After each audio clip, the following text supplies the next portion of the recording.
Allow me in the presentation, as quickly as I'm going through, to spend still a little bit more, extraordinarily more time on Hamas than anything else, because there has been a real interesting and I think detrimental shift in the way that Hamas is perceived, both in the public debate and unfortunately also in some aspects of the policy debate. What Hamas is and what Hamas is not.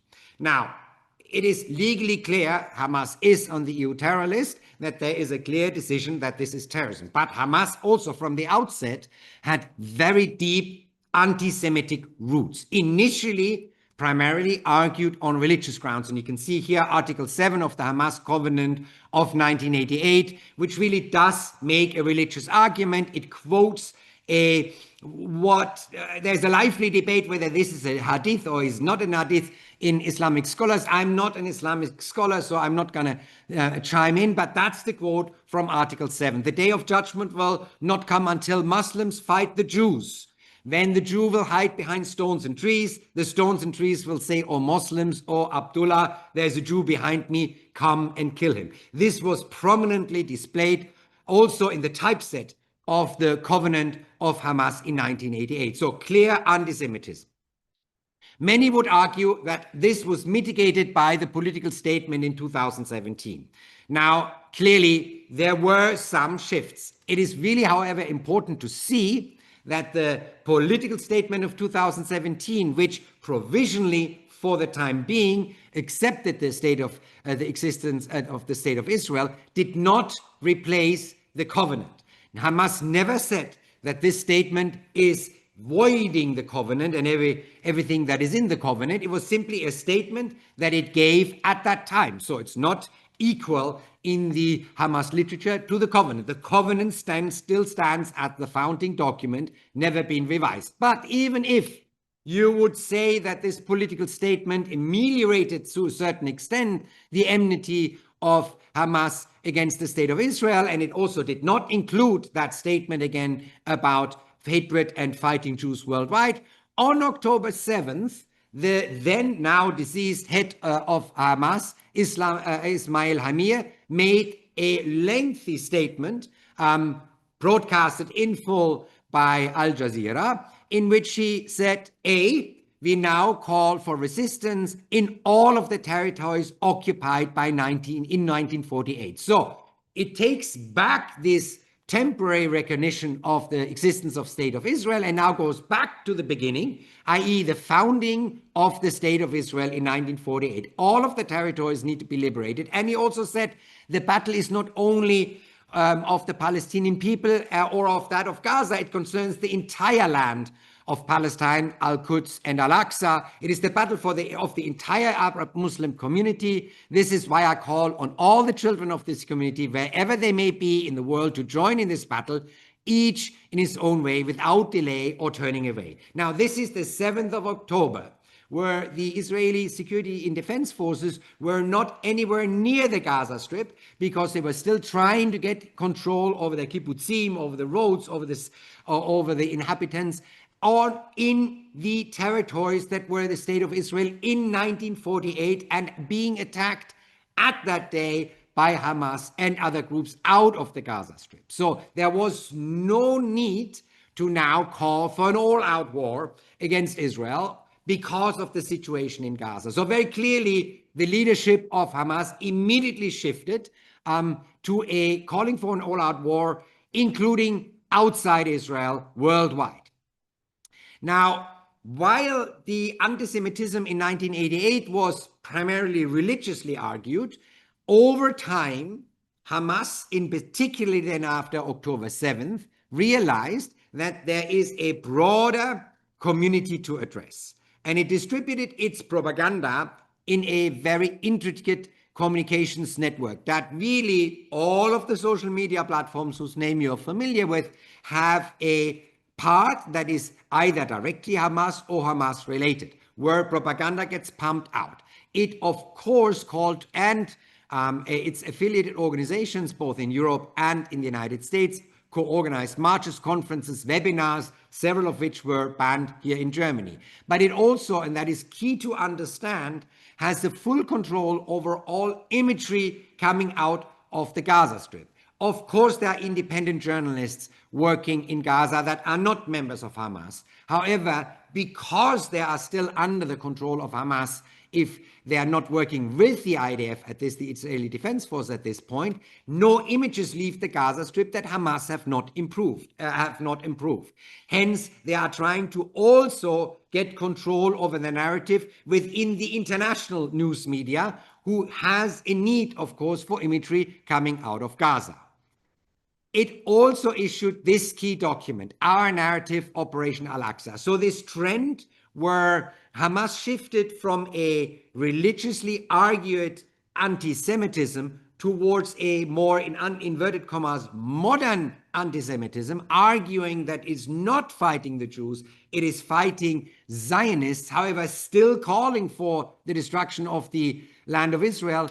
The most starking impression is this document, Our Narrative, Operation Al-Aqsa Flood.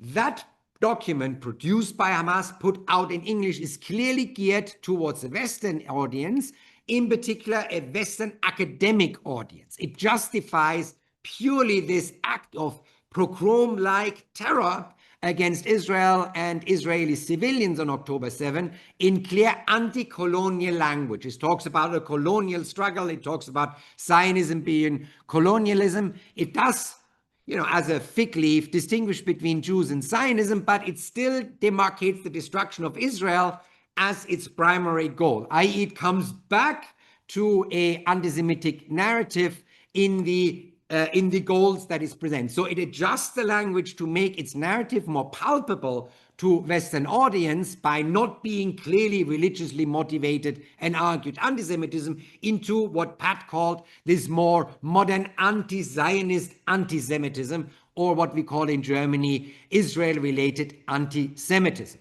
So it really clearly saw that in the events on October 7 and the aftermath, there was an opportunity to now build this international cross-extremist coalition that we have seen being behind this massive wave of anti-Semitic incidents and events around Europe and North America by adjusting its language and putting out that documents very particular to this audience. Now, very quickly, I run through this. I'm not going to go through all the details. There is a court case in Germany that also should lead and be a real indicator of a wholesome readjustment of our threat perception of what Hamas is. The court case relates to a group of Hamas operators that were placed years ahead of October 7 in Europe, in particular in Germany and the Netherlands, with the clear instructions to integrate into civil life in Europe,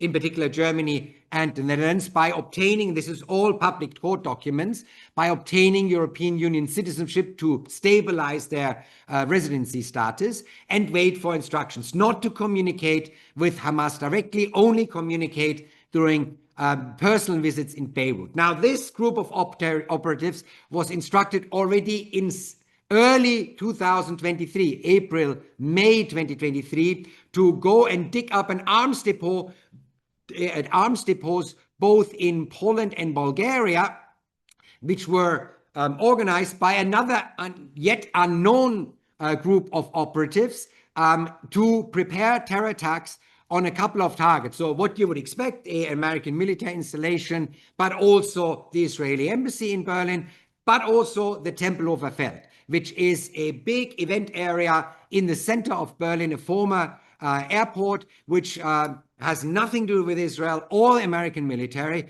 but everything to do with Berliners barbecuing and having concerts on the weekend there. So clearly Hamas was preparing a terror attack against German and in particular also German of Muslim faith, because that's where a lot of individuals who live around the Tempelhofer Feld are actually spending their Saturday and Sunday afternoons, clearly long before October 7. So the existence of this group of now discovered operatives, the fact that we have a second group of operatives which are not discovered, which organized those arms depots, the fact that there was months before October 7th in clear instructions on these operatives, which were clearly trained in operational and communication security to prepare for a terror attack, that means that the perception that Hamas is primarily or singularly focused only on attacking Israel and Israeli territory and Israeli security forces in the Middle East is simply wrong. Hamas was prepared and failed, luckily, but was prepared and willing to conduct terror attacks in our in the heart of Germany, in Berlin, including against German civilians, including very likely civilians of Muslim faith. So much for Hamas being a resistance organization, Hamas being for the Palestinian people. It is a clear-cut, run-of-the-mill Islamist terror organization that doesn't act any different from Al-Qaeda or the Islamic State. Also, hardly perceived the last set of hostage videos, in particular the video that shows the hostage digging a grave in a tunnel. That is clear ISIS language, picture language developed in 2015 with hostages. So it really is an indication that it's neither a resistance movement nor has anything to do with the liberation of the Palestinian people or is for the Palestinian people. Now, very quickly, the other networks, Iran-related, Hezbollah, of course, here we have, since the inception, repeatedly espousing anti-Semitic narratives. Al-Mana TV was in part banned in Germany in 2008 because of its stark anti-Semitic language, including using tropes and narratives and citing the protocols of the Elders of Zion. So here we are in the classic religiously motivated old school anti-Semitism. Same thing for the Houthis. They make it everyone extremely easy because their top slogan, the slogan of the movement itself, is an anti-Semitic statement. It reads, "God is the greatest, death to America, death to Israel." And if anyone is at this point still in question whether the Houthis are at the core an anti-Semitic movement, curse be upon the Jews, victory to Islam. So you clearly see in this terrorist field that are now involved in the fight in the Palestinian territories and against the state of Israel, all the main actors are anti-Semitic. The same, of course, and here I only make a selection because the list would even be longer than the list that Pat read out, just referring to the big motherships. Now, I have to say neither one openly acts in Germany, Europe, or in the United States, but there is ample literature, including by CEP, so please check our websites on the various structures in Europe. We have a special report and webinar series on the Muslim Brotherhood structures in Central and Eastern Europe, because that's part where hardly anyone looks. The same thing is for the Middle East. We have studies on the Muslim Brotherhood in America and its structures there.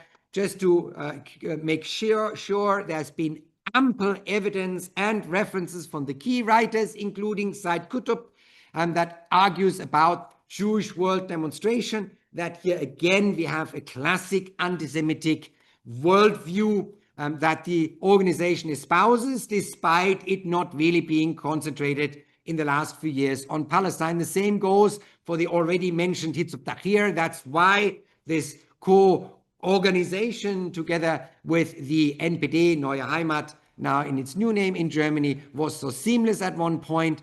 Similar demands for the full destruction of Israel. So including the networks that exist as organizations that do not call themselves Hizb ut-Tahrir and come across very modern, like Generation Islam or Realität Islam, that operate in Germany and across the German borders, in particular online.